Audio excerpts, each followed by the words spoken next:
Welcome to Toffee Blue View, your source for all things Everton. I am still some guy named Gerry. That's Edward. David is in this region right around in here. And now's the time we're going to be speaking about one particular player. All right? This guy, when he came in, had a really good first season, was kind of the darling of our manager at the time. But since then, he has had numerous hamstring problems and has been, well, he's been on the treatment table for many months. But he's back now. And Martin O'Neill doesn't know how to say no. That's true. So, everybody, we need to talk about McCarthy. Hey. All right, so let's start off. He is back. He is available for selection on Sunday against Arsenal. He played 45 minutes against Wolfsburg. David, you were there. Mm-hmm. How'd it go? He was off the pace, I thought anyway. He gave away a lot of fouls. Well, you know his game. Everybody knows his game. He closed the opposition down very quick, and he tries to break down play. He's not the guy who kind of runs with the ball, takes plenty of shots on goal. But yeah, he was very sloppy, I thought, through the week, which is to be expected. He's been out for a while. But yeah, if it was my shout, I probably wouldn't throw him in on Sunday. I think he's still off the pace. Okay. All right. I'm glad he's back. I'm glad he's healthy. It's nice to have an additional option, maybe somebody who could step in for Schneiderlin to play that kind of protect the defense role. He's good depth for us, but, is he actually going to help us where we're at right now? Just even in the next few games.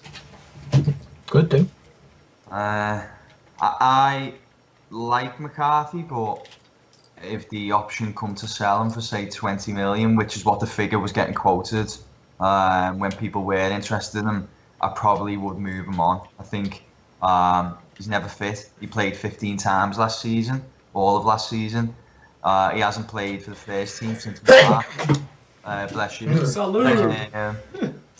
Yeah, and I think the two midfielders we've got are better than him. I think if we need someone to come in and do a job, Besic could probably do that job. I don't particularly love Besic either, but yeah.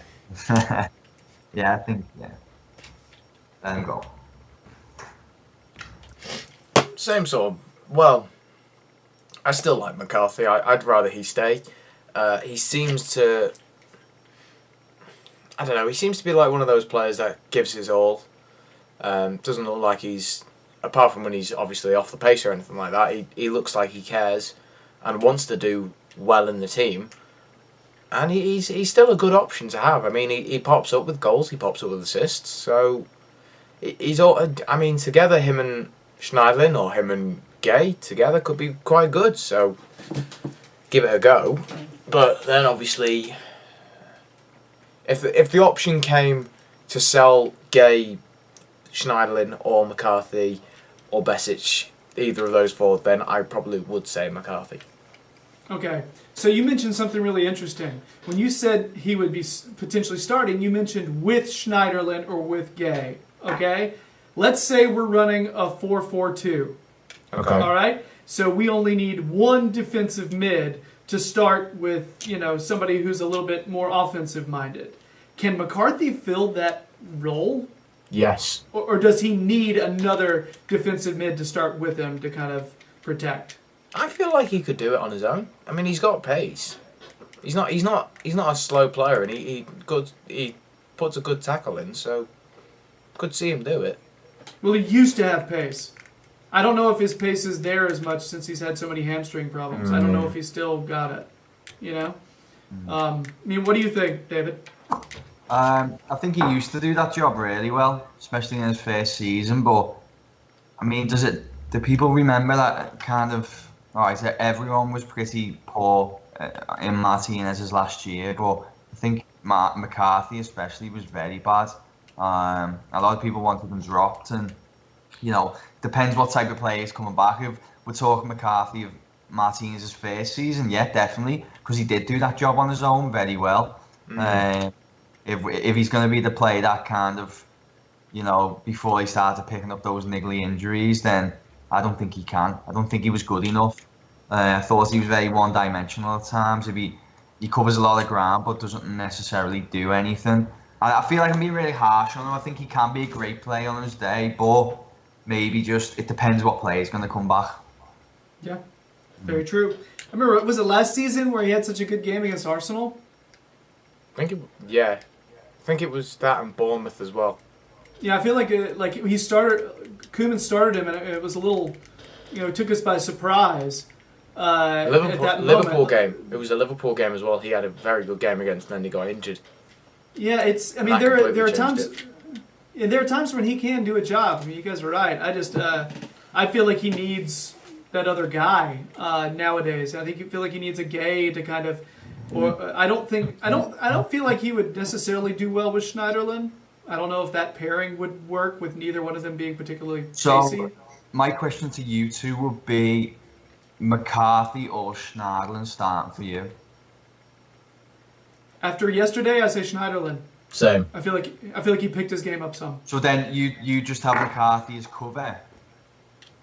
Yes. Yeah. See, Totally. the thing is, if he's fit all the time, I don't think he is happy to be cover. I think he expects to start. I agree. I totally agree. It's kind of like when we were talking about Robles the other day, when y'all were like, I'd have him as a number 2, and I was like, I don't think he wants to be a number 2. So yeah. So that's that leads me to the next question. All right, and which is I think it's our final question.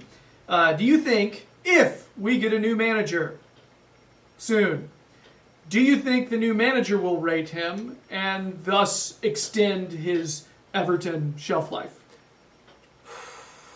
It's going to be the same. It's going to be the same with every player, if you think about it. I mean, Koeman will rate Klaassen, and another might think, actually, no, this guy's pretty bad. Get rid of him. I mean, you could potentially see half the signings Koeman's made get chucked out in January if the new manager had his say. So it's all gonna be who can impress the guy, and I don't like talking about having a new manager in, but it's all gonna be as well.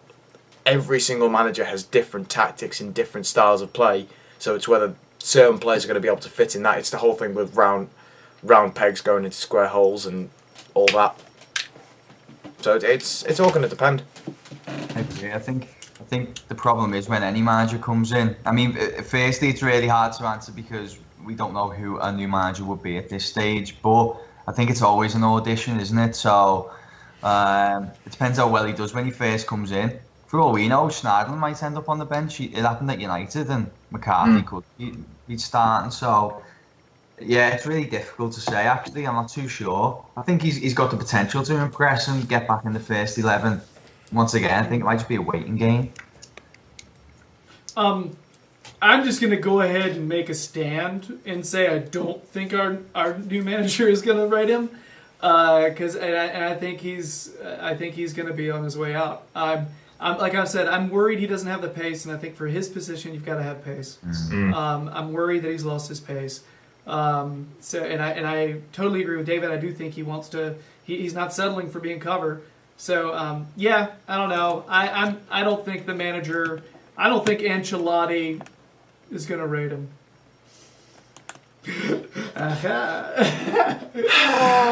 Don't test my nerves. Do not test my nerves. Yeah, I think that's all McCarthy questions. So, if you're liking our work, literally, on the YouTubes, okay? Leave a comment, subscribe to us. That would be crazy talk, all right? Please check out Edward's YouTube channel, James. Look down there for details. And David, you should read David's articles. Check him out on the Toffee Blues website. Match previews, match reactions, really good recipes. He's a great cook. Yeah, just don't try and cook anything with them. So, that is it. Thanks so much, everybody. We'll be back with another video shortly. Bye.